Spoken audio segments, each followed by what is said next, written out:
example to understand the operators new and delete in dynamic variables. A pointer is a variable that stores a memory address. The values belonging to pointer data types are the memory addresses of your computer.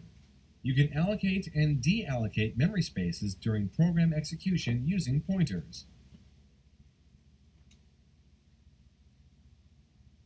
Variables that are created during the program execution are called dynamic variables. With the help of pointers, you can create and destroy dynamic variables. For this, C++ provides two operators. Operator new creates dynamic variables, and operator delete deallocates the memory occupied by dynamic variables. You use the operator new when a program requires a new variable during execution. The operator new has two forms, one to allocate a single variable and another to allocate an array of variables. Therefore, the syntax to use operator new is new data type to allocate single variable and new data type int exp to allocate an array of variables, where int exp is any expression evaluating to a positive integer. The operator new allocates memory space of the designated type and returns a pointer to the address of the allocated memory space.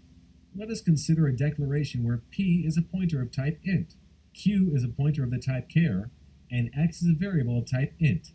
The statement p equals $x stores the address of x in p, but does not allocate new memory space.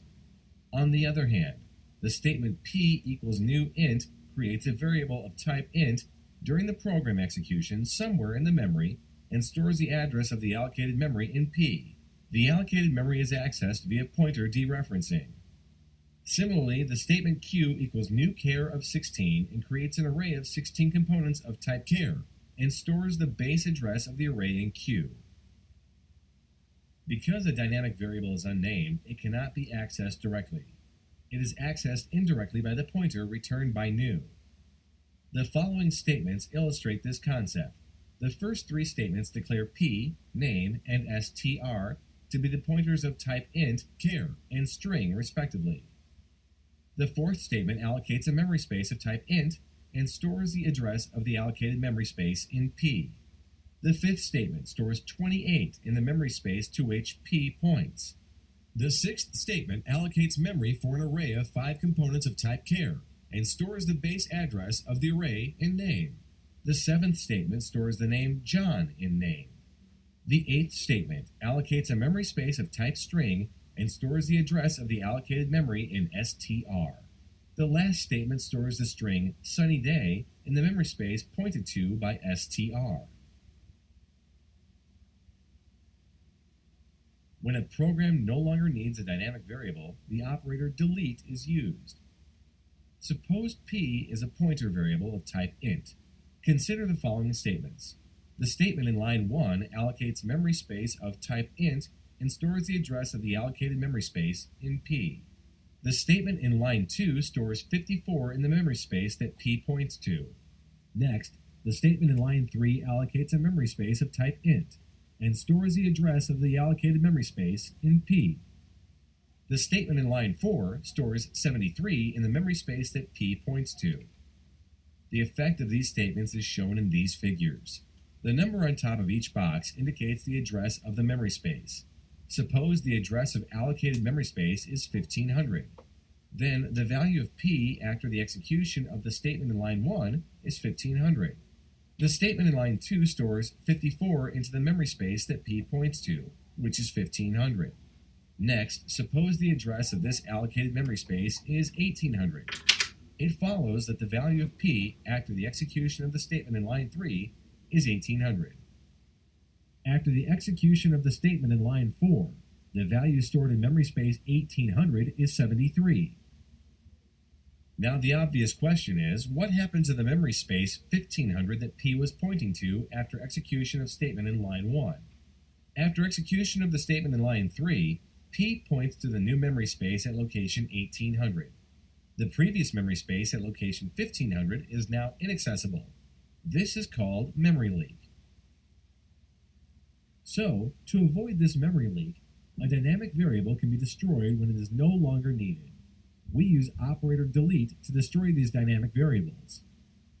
The syntax to use the operator delete has two forms.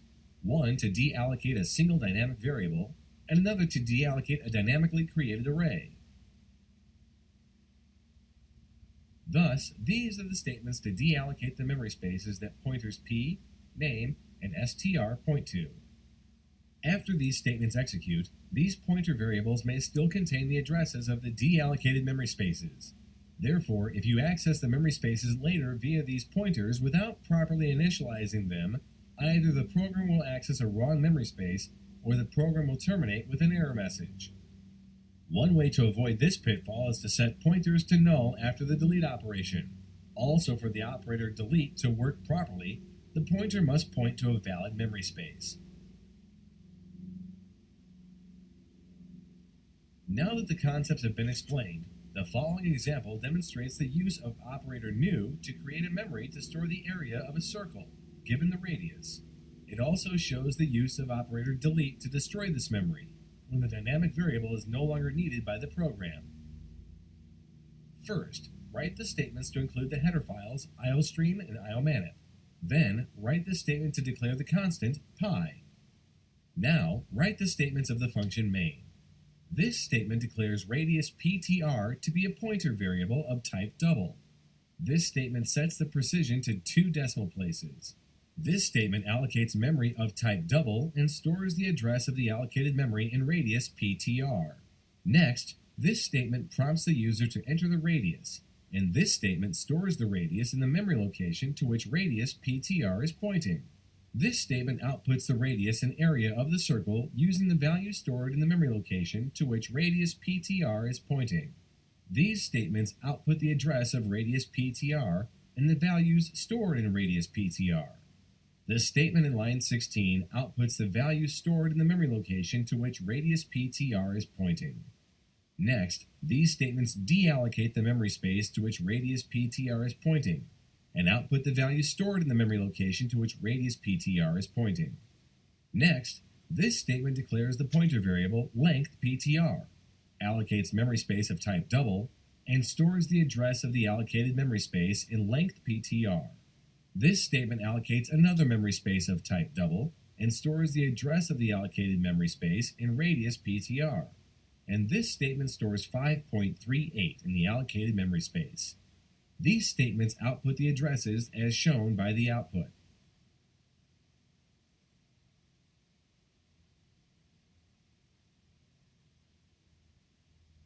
The sample run of this example looks like this. The addresses and the value printed by the statement in lines 14, 15, 18, 22, 23, and 25 are machine dependent. Therefore, when you run this program on your machine, you are likely to get different values.